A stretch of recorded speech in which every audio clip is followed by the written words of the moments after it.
bonjour à tous.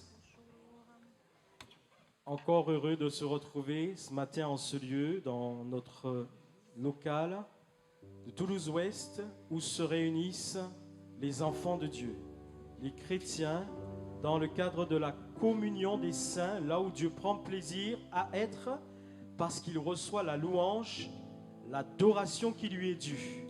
Mais en plus de recevoir la louange et l'adoration qui lui est due, il agit aussi dans les vies. Il bénit, il guérit, il délivre, il relève, il exhorte, il encourage et il avertit aussi de temps à autre pour notre bien et pour notre salut. Nous vous accueillons avec beaucoup de joie et nous bénissons toute personne présente en ce lieu et même celles qui sont en chemin et qui arriveront au nom du Seigneur Jésus-Christ. Nous saluons d'une manière particulière les personnes qui nous visitent aussi. Nous sommes heureux de votre présence avec nous en ce lieu et nous voulons vraiment que vous ayez la paix du Christ en vous, que vous soyez tranquille. Vous pouvez vous lever si vous en avez envie, vous pouvez rester assis si vous en avez envie. C'est vraiment dans la liberté de Jésus-Christ que nous allons donc célébrer ce culte.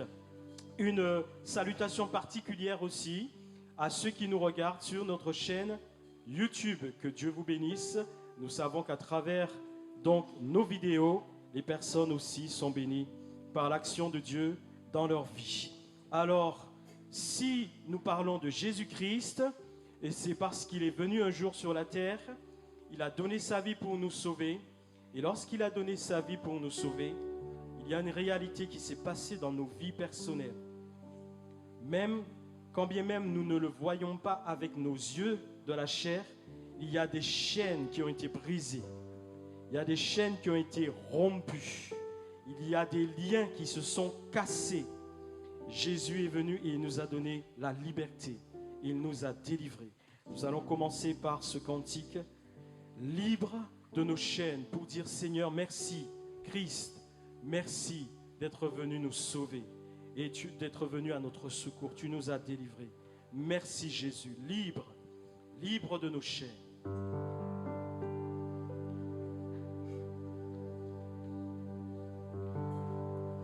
Libre de nos chaînes, nous marchons vers toi. Ta main souveraine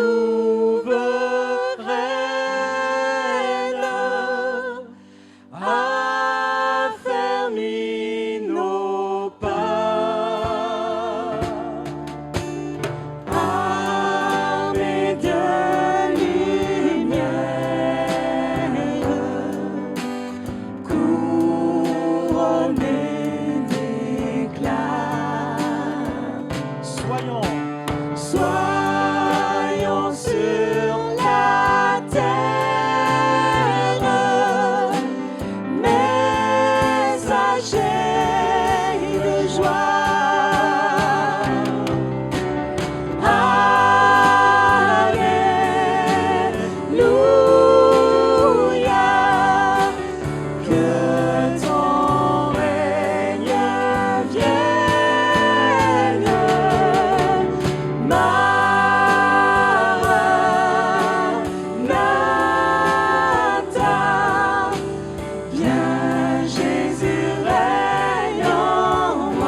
ce lieu, c'est Jésus-Christ qui règne.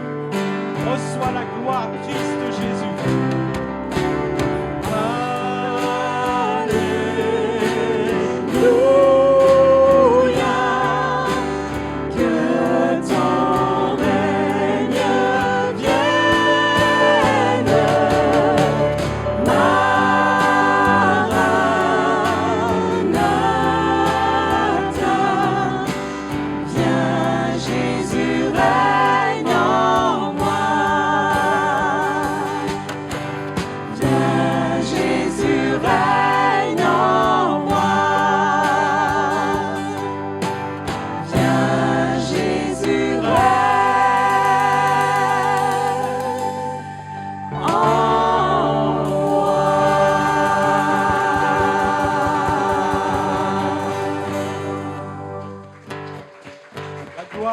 Jésus, reçois la gloire, Christ, la gloire t'appartient au siècle des siècles.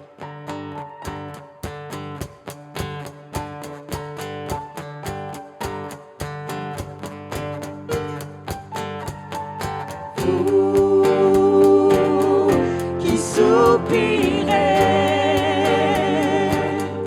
peuple assoiffé de son salut.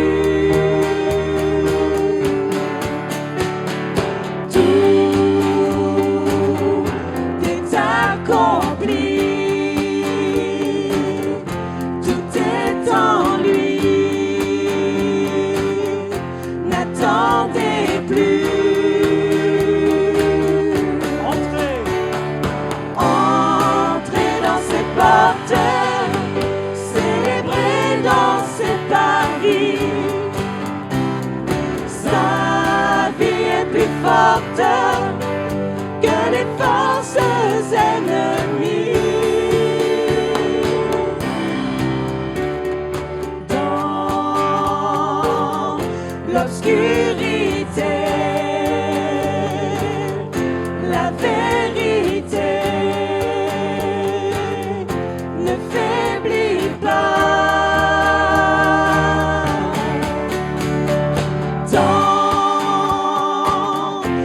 Tentation, tant d'illusions,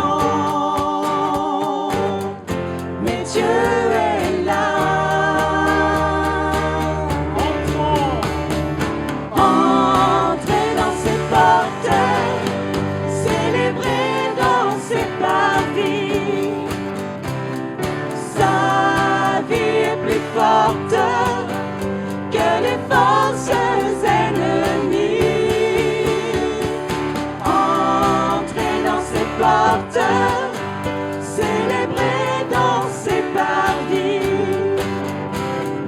Chantez dans ses portes le salut de Jésus-Christ.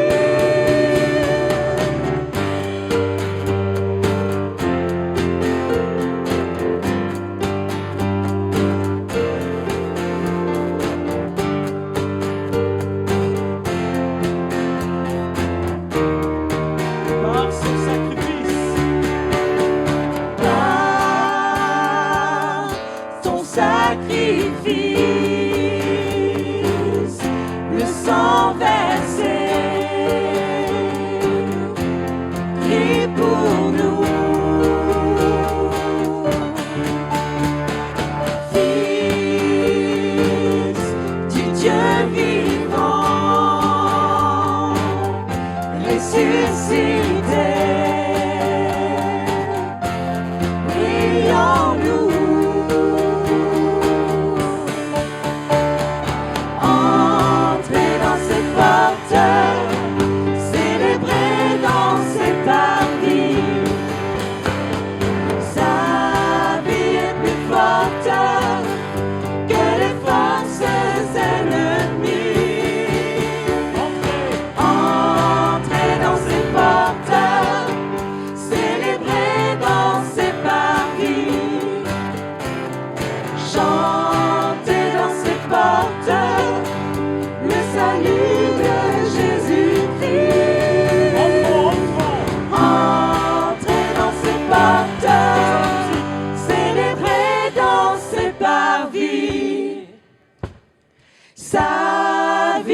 plus forte que les forces ennemies.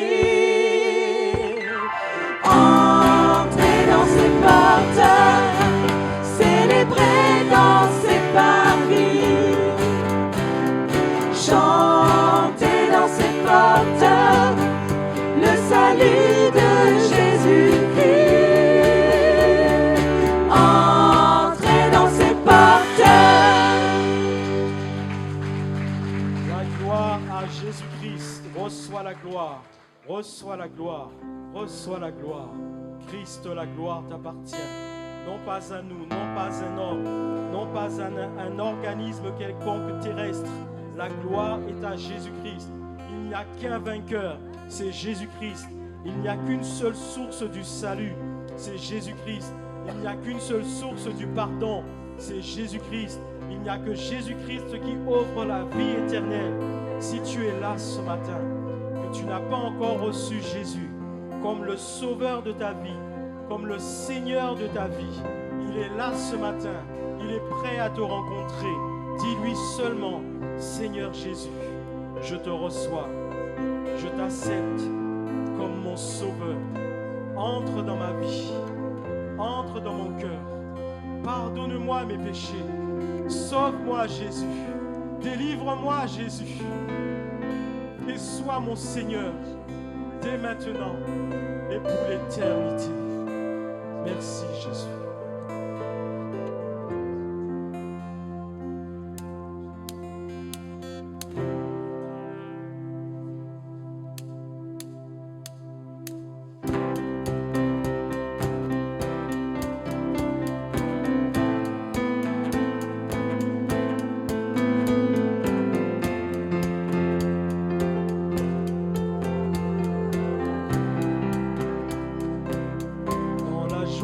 Quand le soleil m'inonde sur les monts où ta présence abonde, oh, oh. Jésus, je te suivrai.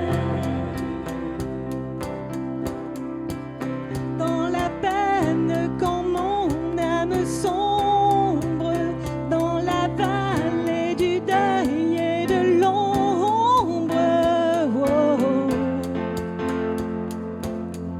Jésus, je te suivrai. Car Tu es mort pour moi.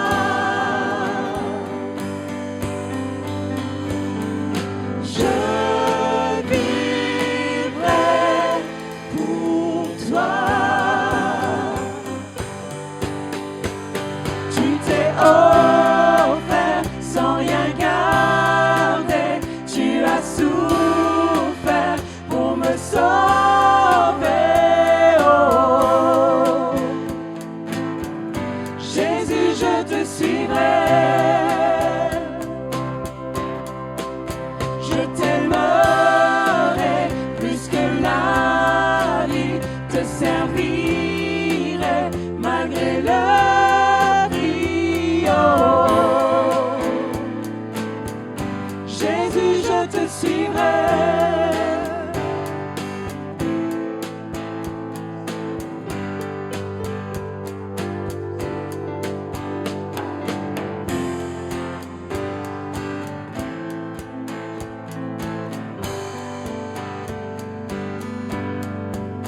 Confiant quand ma foi est profonde, dans le doute quand ma paix semble fondre.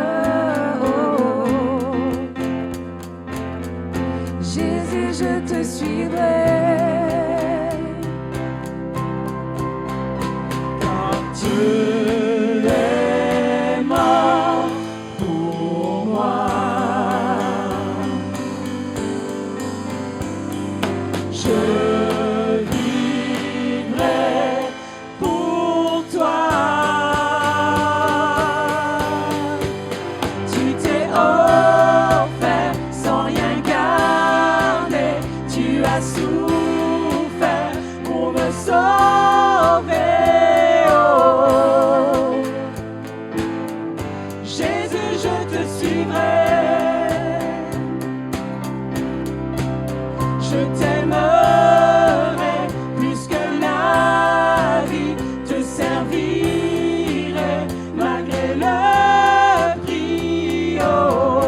pour toi. Car tu es mort pour moi. Je vivrai pour toi, Seigneur. Je vivrai pour toi.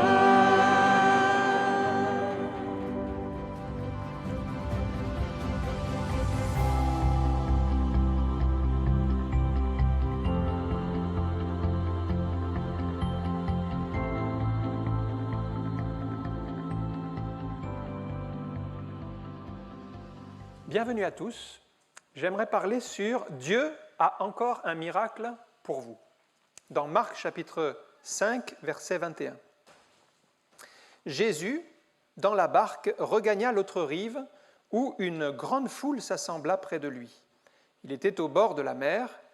Alors vint un des chefs de la synagogue, nommé Jaïrus, qui, l'ayant aperçu, se jeta à ses pieds et lui adressa cette instante prière. « Ma petite fille est à l'extrémité.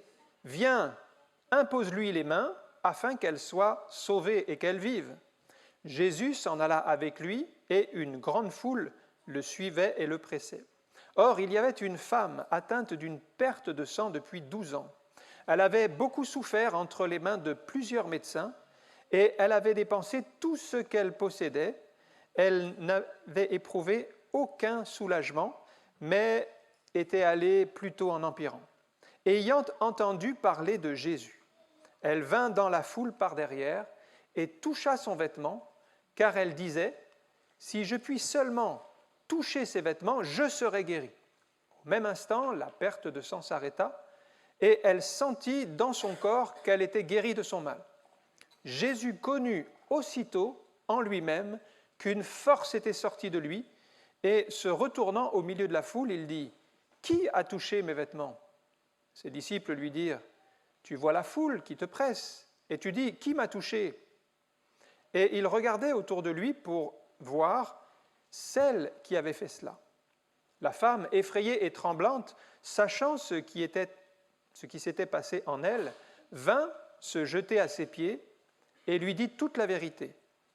Mais Jésus lui dit « Ma fille, ta foi t'a sauvée, va en paix et sois guérie de ton mal. » Comme il parlait encore, survinrent chez le chef de la synagogue des gens qui dirent « Ta fille est morte, pourquoi importuner davantage le maître ?» Mais Jésus, sans tenir compte de ces paroles, dit au chef de la synagogue « Ne crains pas, crois seulement. » Et il ne permit à personne de l'accompagner, si ce n'est à Pierre, à Jacques et à Jean, frère de Jacques. Ils arrivèrent à la maison du chef de la synagogue où Jésus vit une foule bruyante et des gens qui pleuraient et poussaient de grands cris. Il entra et leur dit « Pourquoi faites-vous du bruit et pourquoi pleurez-vous ? L'enfant n'est pas morte, mais elle dort. » Et ils se moquèrent de lui. Alors, ayant fait sortir tout le monde, il prit avec lui le chef, le père et la mère de l'enfant, et ceux qui l'avaient accompagné. Il entra là où était l'enfant. Il la saisit par la main et lui dit « Talitha koumi », ce qui signifie « Jeune fille, lève-toi, je te le dis ». Aussitôt, la jeune fille se leva et se mit à marcher, car elle avait 12 ans. Et ils furent dans un grand étonnement. Jésus leur adressa de fortes recommandations pour que personne ne sache la chose, et il dit qu'on donne à manger à la jeune fille. Amen. Nous traversons tous à un moment donné ou un autre des moments difficiles dans la vie, des moments d'incompréhension, des moments peut-être de tragédie. Ici, il s'agit de maladie qui vient frapper. Peut-être vous êtes aussi malade, comme cette femme qui était malade depuis 12 ans, mais c'est peut-être que vous êtes victime d'une dépression à cause du rejet de votre famille. C'est peut-être que vous avez été licencié et que vous n'arrivez pas à rebondir pour trouver une nouvelle direction. Les épreuves sont nombreuses, elles se multiplient. Ça peut toucher notre corps, notre âme, notre esprit. Et j'ai remarqué que lorsque nous sommes touchés dans des épreuves, ça affecte notre morale. Nous commençons à baisser les bras, nous commençons parfois à douter, parfois nous nous demandons mais pourquoi Dieu a permis une telle situation ? Et bien des questions viennent nous percuter. Même certains n'arrivent plus à envisager l'avenir. Quand vous êtes malade depuis longtemps, que les choses ne s'arrangent pas, que vous voyez bien que chaque jour, les problèmes sont toujours là, vous n'arrivez pas à faire de projet et certains tombent même dans la dépression. Et ils lâchent tout, ils abandonnent tout, ils sont découragés. Mais j'aimerais voir avec vous, au travers la parole de Dieu, que Jésus, ce Jésus dont nous parlons, non seulement il a existé il y a 2000 ans, oui, il est mort sur la croix, vous le savez, il a donné sa vie, mais il est ressuscité et il est capable d'accomplir encore aujourd'hui des miracles pour vous. Et c'est pourquoi la pensée que j'ai eue sur le cœur, c'est Dieu a encore un miracle pour vous. Vous pensez peut-être qu'il n'y a pas d'issue, vous en sortirez jamais, mais Jésus est là. Il est là, présent par son esprit. Nous ne le voyons pas avec nos yeux, mais nous savons qu'il est là. La première chose que je vois dans ce passage, c'est d'abord la prière de Jaïrus. Qui était Jaïrus? Jaïrus était un homme connu et estimé, c'était le chef de la synagogue. Donc un homme respecté, un homme qui connaissait beaucoup la parole de Dieu, qui enseignait la parole de Dieu, qui aidait beaucoup les autres. Il aidait beaucoup les autres, mais aujourd'hui, c'est lui qui a besoin d'être aidé. Peut-être c'est votre cas, si vous aidez beaucoup les autres, si vous vous donnez beaucoup pour les autres, si c'est vous qui portez votre famille, si c'est vous qui donnez sans cesse émotionnellement, eh bien à un moment donné, vous avez besoin vous-même d'être secouru, d'être aidé. Parce qu'on ne peut pas toujours donner, à un moment donné, on va se vider et on va être épuisé. Et lui qui avait tellement donné, maintenant il était dans le besoin et il va venir vers Jésus pour trouver du réconfort. Jaïrus vient vers Jésus, c'est-à-dire la bonne personne. Et nous vous invitons à faire la même démarche. C'est-à-dire la seule personne qui peut vous restaurer, qui peut vous bénir, qui peut vous encourager, c'est Jésus. Bien sûr, il a déjà sa religion. Il est juif. Vous avez peut-être votre religion. Mais au-delà d'une religion, ce que nous avons besoin, c'est d'un sauveur. Quelqu'un qui va intervenir dans notre vie, quelqu'un qui va changer les situations. Et là, nous arrivons à la personne de Jésus. Qui est Jésus pour vous? Est-ce que c'est simplement un prophète, un homme bon qui a accompli de bonnes choses autrefois, mais c'était pour l'époque, aujourd'hui c'est dépassé? Est-ce que c'était juste un saint homme qui a existé? Eh bien, nous croyons que Jésus est bien plus que cela. Il est le Fils de Dieu et il apporte le salut et la guérison à ceux qui croient, à ceux qui le cherchent, à ceux qui lui font confiance. Jaïrus, vous voyez, il a frappé à la bonne porte, c'est-à-dire il est allé directement vers Jésus. Jaïrus n'a pas peur de s'humilier. Je le vois quand il est dit qu'il se jette à genoux aux pieds de Jésus. C'était impensable pour un chef de la synagogue, c'était quand même un homme respectable, un homme estimé. Il aurait pu être orgueilleux et se dire « mais moi je ne me prosternerai pas devant Jésus ». Mais il n'a pas eu peur de se prosterner. Vous voyez, Dieu répond aux gens humbles, aux gens qui se prosternent, aux gens qui se mettent à genoux, aux gens qui renoncent à l'orgueil. L'orgueil, c'est certainement une des caractéristiques qui nous éloigne le plus de Dieu. L'orgueil et le péché, bien sûr. Le premier péché qui est venu dans le monde, ce n'est pas avec Adam et Ève. Le premier péché qui est venu dans l'univers, c'est Lucifer, cet ange, on va dire glorieux, ce chérubin protecteur, qui a voulu se faire l'égal de Dieu et qui, par orgueil, a péché. Le péché a commencé dans le ciel. Et l'orgueil, c'est quelque chose qui nous sépare de Dieu. Et si vous êtes orgueilleux, si vous ne voulez pas vous prosterner, si vous ne voulez pas vous jeter aux pieds du Seigneur, si vous ne voulez pas vous humilier, eh bien, Dieu résiste aux orgueilleux, mais il fait grâce aux humbles. Et donc, vous voyez que cet homme, il a été assez humble pour dire « moi, je suis chef de la synagogue, j'ai une statue, je suis connu ». Il connaissait les pharisiens, il connaissait des gens qui venaient à la synagogue, donc il pouvait se dire « qu'est-ce qu'ils vont penser de moi ?» Mais il n'a pas eu honte, il n'a pas eu peur de s'humilier devant le Seigneur. Et ça, en fait, ça plaît à Dieu et déjà, ça le place sur le terrain du miracle. Jaïrus croit que Jésus peut encore faire quelque chose. Vous avez vu sa situation, il a une fille. Alors, d'autres évangiles précisent qu'il avait une fille unique, elle était âgée de 12 ans, gravement malade, pas de solution médicale et sur le point de mourir. Il fallait donc faire vite. Et malgré cette situation quasi désespérée, il croit encore que Jésus peut faire quelque chose. C'est donc que Jaïrus a la foi pour croire que Jésus peut tout faire, que Jésus est Dieu. Peut-être votre situation paraît sans issue. En tout cas, ce n'est pas parce que nous ne voyons pas l'issue qu'il n'y a pas d'issue. Dieu connaît l'issue. Il sait le moyen d'en sortir. Simplement, quand les mauvaises nouvelles s'accumulent, quand on est à l'extrémité, c'est-à-dire elle va bientôt mourir, il faut faire vite, où en est notre foi à ce moment-là? Est-ce que nous croyons encore que Jésus va pouvoir faire quelque chose? Est-ce que Jésus va pouvoir intervenir? Eh bien, cet homme, lui, le croit. Mais arrive une deuxième personne qui est la femme à la perte de sang, c'est le deuxième élément du récit. Cette femme a une foi remarquable. Elle a connu d'abord une très longue maladie. La Bible dit qu'elle était malade depuis 12 ans. Je ne sais pas si c'est le cas de quelqu'un, mais quand on est malade depuis 12 ans, qu'on a fait plusieurs médecins, qu'il n'y a pas d'issue, eh bien on est affecté, on n'a pas de projet, on est malheureux parce que la maladie est toujours là et on ne voit pas l'avenir. Et le texte dit qu'elle a entendu parler de Jésus. Et ça, c'est un détail important parce que ça veut dire qu'il y a eu des personnes qui lui ont parlé de Jésus. Ça veut dire que votre témoignage, il est très important. Et que par votre témoignage, si vous parlez de Jésus à quelqu'un, de ce qu'il a fait pour vous, eh bien cette personne peut aussi faire la démarche de se tourner vers le Seigneur et de rencontrer Jésus. Donc chaque témoignage a une valeur très importante. Et cette femme, en fait, a commencé à croire à la suite d'un témoignage. Donc ne négligeons pas de témoigner, parlons du Seigneur à l'occasion, à des collègues, à de la famille, à des connaissances, et parlons de ce que Jésus a fait pour nous. Et en entendant ce témoignage, elle a commencé à croire et elle a dit, mais ce que j'ai entendu là, je veux le voir de mes yeux. Et elle a dit, il faut que je trouve Jésus, et si je peux seulement toucher le bord de son vêtement, je serai guéri. C'est une foi un peu simple. On peut dire que c'est une foi enfantine, mais c'est la foi qui plaît à Dieu. Une foi simple, une foi vraie, simplement faire confiance. Quelquefois, on me dit, mais vous êtes pasteur, je ne pourrai jamais croire comme vous. En réalité, tout le monde peut croire. Il suffit de faire confiance à Dieu. Déjà, vous faites confiance à plein de personnes que vous ne connaissez pas.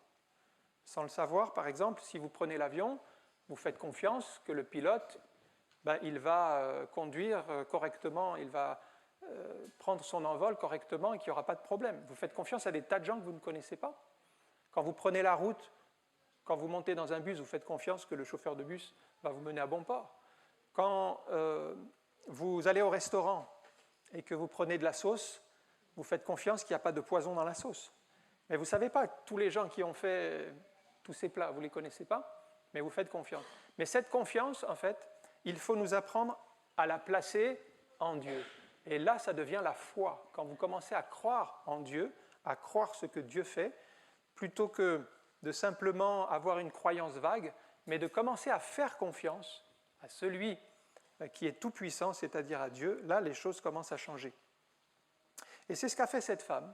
Elle a commencé à faire confiance à Jésus, elle a commencé à mettre sa foi en lui, et alors qu'elle touche le bord de son vêtement, la Bible dit qu'une force est sortie de Jésus, il a senti une force qui était sortie de lui, et il s'est exclamé, mais qui a touché mes vêtements? Or, il y avait beaucoup de gens qui pressaient Jésus, qui le touchaient. C'est pour ça qu'il y a plusieurs manières de s'approcher de Jésus. Vous pouvez très bien vous approcher de Jésus sans la foi. Mais ce qui a déclenché la guérison de cette femme et le fait qu'une force est sortie de Jésus, c'est parce qu'elle avait cette foi simple. Et en s'approchant de Jésus, donc elle a touché le bord de son vêtement, mais avec foi, tandis que d'autres touchaient aussi le vêtement de Jésus, mais sans la foi. Et Jésus a senti qu'une force est sortie de lui, et il cherchait, mais quelle est cette personne qui m'a touché? Elle était différente de ceux qui l'avaient touchée sans la foi. C'est cette femme qui venait avec le besoin d'une guérison. Cette femme, donc, a eu la foi pour croire que Jésus pouvait la guérir. Bien, ce matin, vous pouvez croire. Alors peut-être, on ne voit pas Jésus aujourd'hui, on ne le voit pas avec nos yeux, mais nous savons qu'il est là, et nous pouvons toucher par la foi le bord de son vêtement, mais d'une manière toute simple. Et Jésus lui dit, au moment où elle se dévoile, « Oui, c'est moi », Jésus lui donne cette parole, « Ta foi t'a sauvé ». Comme quoi, elle a bien fait de faire ce pas de foi, de toucher le bord de son vêtement. En fait, sa vie va changer à partir de ce jour, c'est-à-dire qu'elle va accepter Jésus comme Seigneur et Sauveur, elle va être sauvée, est pardonnée de ses péchés tout simplement parce qu'elle a cru en Jésus. La foi, ce n'est pas une vague croyance. Vous savez, il y a des gens qui se disent croyants. Je discutais encore avec quelqu'un qui me disait « je suis croyant mais non pratiquant ». C'est un petit peu comme si vous disiez « je suis boulanger mais je ne fais pas de pain ». Vous voyez, ça n'a pas de sens. De dire « je suis croyant mais non pratiquant ». Ou « je suis sportif mais je ne fais jamais de sport ». Ce sont des contresens, on le comprend bien. Et quand on dit « je suis croyant mais non pratiquant », c'est qu'en fait on n'est pas vraiment croyant non plus, qu'on croit en théorie. Un jour, il y a un missionnaire comme ceci qui était parti annoncer l'évangile derrière le rideau de fer. À l'époque, il y avait tout l'Empire soviétique. Et il cherchait des croyants, et en Slovaquie, il trouve un enfant, et il lui demande « Est-ce que tu crois ?» Et l'enfant lui dit « Ben oui, moi je crois. » Le missionnaire était tout content, parce qu'il avait enfin trouvé quelqu'un qui croit dans le pays. Et il lui dit « Mais qu'est-ce que tu crois ?» L'enfant répond « Je crois tout ce que mon père croit. » Ah, c'est bien. Mais qu'est-ce qu'il croit, ton père ? Il dit « Mon père, il croit tout ce que le prêtre dit. » Ah, c'est bien. Et qu'est-ce qu'il dit, le prêtre ? Et l'enfant répond « Ça, personne n'en sait rien parce qu'on ne va jamais à l'église dans la maison. » Donc, vous voyez, c'est le genre de croyance superficielle. Des gens qui croient, mais qui n'ont pas de réelle profondeur dans leur foi. Or, ce que nous vous annonçons, c'est Jésus qui est mort à la croix, qui a été crucifié. Simplement par la foi dans ce sacrifice, vous pouvez être pardonné et lavé de vos péchés.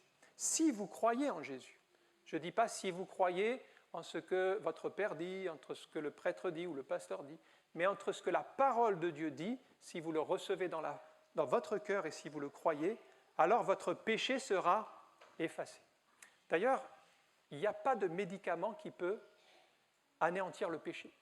Il n'y a pas de produit, même les produits les plus forts, les produits chimiques les plus puissants ne pourront jamais enlever le péché d'une âme. Mais le péché, il commence à faire son œuvre dès la naissance. Nous sommes tous nés pécheurs. Et il est en train de nous détruire. On peut prendre l'image du cancer. Quand quelqu'un a un cancer, petit à petit, elle est détruite de l'intérieur.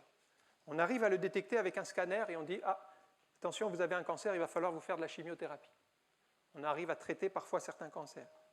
Mais le péché qui est dans l'âme, c'est une sorte de cancer spirituel. Et ça fait que ça nous sépare de Dieu. Mais le problème, c'est que si on ne règle pas ce péché, on est condamné à la mort éternelle. Si on meurt, si on quitte cette terre, on est séparé de Dieu pour toujours. Et le seul antidote qui nous a été donné, il y en a un, c'est que Jésus est mort à la croix pour effacer nos péchés. C'est le seul antidote, c'est le seul chemin, c'est le seul moyen d'être pardonné. C'est pour ça que cette femme a fait le bon choix. Elle est venue à Jésus, et elle a été pardonnée. Jésus lui dit « Femme, ta foi t'a sauvée. » Elle a cru, elle a été pardonnée. Une fois que cette femme a été guérie, ça a pris quand même un certain temps. Jésus a parlé avec elle, il s'est arrêté, etc. Je vous rappelle que Jésus était en route pour aller guérir une petite fille qui allait mourir. Mais ça a pris tellement de temps que des gens viennent de la famille de Jaïrus pour lui dire « N'importune plus le maître, Jésus, ce n'est plus la peine qu'il vienne dans la maison, ta fille est morte. » Jaïrus a certainement été déçu par cette situation parce qu'il avait réussi à obtenir la grâce de Jésus qui allait venir chez lui. Il savait que sa fille était vraiment dans un état grave, c'était une urgence. Je ne sais pas si vous allez aux urgences par exemple. Il y a quelqu'un qui a des maux de tête et une autre personne qui arrive parce que son bras est coupé, il saigne, lequel on va soigner en priorité ? La personne qui perd son sang, on va essayer de sauver sa vie. C'est les urgences. Dans le cas de figure qui nous concerne, une petite fille est sur le point de mourir, il faut donc la traiter très rapidement, et une autre dame est malade depuis 12 ans, mais on peut dire qu'elle n'est pas à 1 heure ou 2 heures près, ça fait 12 ans qu'elle est malade, elle pourrait bien attendre 2-3 heures même, le temps qu'on s'occupe du premier cas. Or, Jésus fait l'inverse, ce qui serait impensable dans des urgences, comprenez ? La personne qui va s'occuper de celui qui a mal à la tête et qui laisse celui qui saigne mourir. Il y a quelque chose qui ne colle pas. Jésus prend du temps pour une personne qui n'est pas en urgence et il laisse une urgence de côté. Donc dans le cœur de Jaïrus, il pouvait se poser des questions, parce que quand la mauvaise nouvelle arrive, ta fille est morte, lui qui avait mis quand même tout son espoir en Jésus, il peut être un peu déçu. Et se dire, voilà, Jésus avait dit qu'il viendrait guérir ma fille, il n'est pas venu, son espoir est anéanti. En plus, il n'était pas loin du but. En plus, cette femme est venue interrompre Jésus dans sa marche. Moi, je me suis mis un peu à la place de Jaïrus, j'imagine ses sentiments de se dire, mais quand même, ça pouvait attendre. C'est vrai que ça pouvait attendre, ce n'était pas urgent cette femme. Quand même, j'avais dit à Jésus de venir plus vite. Il a pris du temps, il a perdu du temps avec cette femme et ma fille est morte. Moi, si je me mets à la place de Jaïrus quelque part, je serais déçu. Je serais déçu que Jésus ait fait ce choix. Mais il ne le sait pas encore, cet homme, quand il apprend cette nouvelle, ta fille est morte. Il ne le sait pas encore, mais Jésus a encore un miracle pour lui. Il va la découvrir. C'est le 4e élément, c'est la foi dans le miracle. C'est dans Marc 5, 36. Jésus, sans tenir compte de ses paroles, donc ta fille est morte, dit au chef de la synagogue, ne crains point, crois seulement. Et là, ça va être le tournant pour Jaïrus. C'est intéressant parce que Jésus ne tient pas compte de ses paroles. Ces paroles sont donc négatives. Ta fille est morte. Il y a peut-être des paroles qui vont vous détruire, des paroles qui sont semées sur votre vie. Tu ne réussiras jamais, tu ne t'en sortiras jamais dans la vie, tu ne trouveras jamais de travail, tu ne te marieras jamais. Il y a des paroles comme ça qui sont des semences de mort. Mais en plus, ces paroles, elles viennent de ses proches. Ce sont les gens de sa famille, de son entourage qui viennent dire « Ta fille est morte, c'est plus la peine, n'importune plus le mettre. » Peut-être c'est dans votre propre famille qu'il y aura des paroles mauvaises, des paroles de découragement, des paroles négatives. Mais qu'est-ce que Jésus nous enseigne ? Il nous enseigne à apprendre à ne pas tenir compte de certaines paroles. Sans tenir compte de ces paroles. Il y a des paroles négatives. Il y a des paroles sur votre vie qui sont pour vous anéantir. Ne tenez pas compte de ces paroles, mais nourrissez votre cœur de la parole de Dieu. C'est ce que va faire cet homme. Il va se nourrir de cette parole. Ne crains point, crois seulement. En fait, qu'est-ce que fait Jésus ? Il lui dit de sortir de son esprit les mauvaises paroles. Ta fille est morte, c'est plus la peine. Jésus ne fera rien pour elle. Et il fait rentrer dans son cœur la bonne parole de Dieu. Ne crains point, crois seulement. Si nous faisions cette simple attitude, quand nous avons des mauvaises paroles, sortons-les de notre esprit et allons chercher dans la parole de Dieu les paroles qui sont pour nous, pour notre âme, pour notre cœur, et mettons-les dans notre cœur. Et vous allez voir que ça va nous encourager. La parole de Dieu est une force. La parole de Dieu nous donne de résister. La parole de Dieu va nous relever dans les moments difficiles. J'ai remarqué un petit détail, mais c'est souvent comme ça, et avec le Seigneur, on n'a pas tous les éléments à l'avance, parce que nous, on aime bien savoir qu'est-ce qui va se passer après. En fait, en réalité, sa fille est morte. Il est donc atteint par cette tragédie. Et en même temps, Jésus lui dit simplement une parole. Crois seulement. Mais il ne lui dit pas ce qu'il va faire. Jésus sait qu'il va la ressusciter. Jésus a toujours un temps d'avance. Sauf qu'il lui dit simplement, crois seulement, sans lui dire qu'est-ce qui va se passer. Et c'est dans ce moment de tension entre la parole qui nous est donnée, fais-moi confiance, crois dans la parole de Dieu, crois dans le miracle, et le moment où Dieu va agir, c'est dans cette zone-là que nous sommes éprouvés le plus. Parce que nous devons juste tenir avec une parole et nous ne savons pas qu'est-ce que Dieu va faire exactement. Nous devons juste avoir cette parole dans notre cœur. Et c'est ce que va apprendre Jaïrus. Dès que Jésus arrive sur le lieu où la petite fille est morte, il y a donc ces gens qui pleurent, ces gens qui font les deuils comme en Orient avec beaucoup de cris, des lamentations, etc. Mais Jésus a une autre parole encore qui surprend. Il dit, mais cet enfant n'est pas morte, elle dort. Elle dort. Pour Jésus, elle dormait. Mais pour la plupart tout le monde, elle était morte. Mais pour Jésus, simplement, elle dort. Ça, c'est une parole de foi, car Jésus se tient vraiment sur le terrain de la foi. Faites confiance au Seigneur. Et si vous faites confiance au Seigneur, qu'est-ce qui va se passer ? Ce sera des paroles de foi qui sortiront de votre bouche. Des paroles de foi. Jean 15, 7, « Si vous demeurez en moi, dit Jésus, et que mes paroles demeurent en vous. » C'est pour ça que j'ai insisté tout à l'heure. sur Jaïrus qui a reçu la parole de Jésus en lui. Cette parole doit demeurer en nous. Demandez ce que vous voudrez et cela vous sera accordé. Et là, nous rentrons sur le terrain de la foi. Mais parce qu'il y a la communion avec Christ, parce qu'on a sorti de notre esprit toutes ces paroles négatives, ces paroles vaines qui ont été proférées sur notre vie, qu'on y a mis la bonne parole de Dieu, alors nous sommes en communion avec Christ et nous sommes sur le terrain de la foi. Demandez ce que vous voudrez, cela vous sera accordé.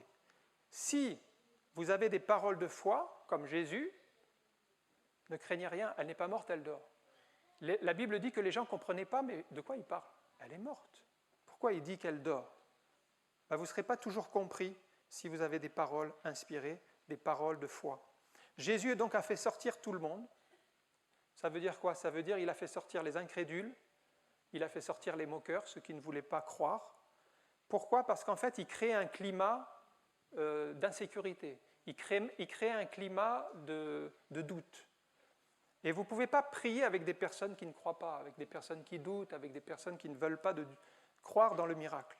Donc il les a fait sortir, bien que c'était des proches, c'était des amis de la famille, il les a fait sortir tous. Et il a pris juste les parents, donc le père, la mère, Pierre, Jacques et Jean, 3 disciples, et il a dit, nous allons prier. C'est-à-dire, on s'associe avec des personnes de foi pour prier pour la personne qui est morte. Et à certains moments, nous devrons faire le même choix. Il y a peut-être dans votre entourage des personnes qui sont négatives, qui ont une influence négative sur vous parce qu'elles se moquent, parce qu'elles sont incrédules, parce qu'elles ne veulent pas de Dieu, parce qu'elles vous dénigrent dans votre foi. Bien, vous ne pourrez pas être en communion avec ces personnes et grandir avec le Seigneur. À un moment donné, il faudra faire un choix, mettre de côté ces personnes, chercher des Pierre, des Jacques, des Jean, c'est-à-dire des hommes et des femmes de foi, qui croient tout simplement dans la parole de Dieu, et prier avec eux. Associez-vous avec des personnes de foi et vous allez voir l'œuvre de Dieu se faire. Jésus donne une parole toute simple à la jeune fille, c'est de l'hébreu Talitha Koumi, ça veut dire en français « jeune fille, lève-toi ». Sa parole est si puissante que sa parole va recréer la vie dans la personne morte. Vous allez dire « c'est pas possible », mais à Dieu tout est possible. Par sa parole, Jésus a créé l'univers. L'univers, ce n'est pas possible que ça soit créé tout seul comme ça. Mais la parole de Jésus a permis que l'univers existe. Vous voyez un petit peu la parole de Jésus, ce que c'est. La parole de Jésus calme la tempête quand il y a la tempête. La parole de Jésus change de l'eau en vin. La parole de Jésus chasse les démons. La parole de Jésus ressuscite les morts. Donc la parole de Jésus, elle est toute puissante. Elle est efficace. Une parole de Jésus pour vous peut changer votre vie. On va prier quelques instants. Et j'invite Delphine à venir. La parole de Jésus peut apporter la vie, là où il y a la mort, mais c'est peut-être une mort spirituelle qui est dans votre âme. Même si vous êtes vivant physiquement, en fait, vous êtes comme mort spirituellement.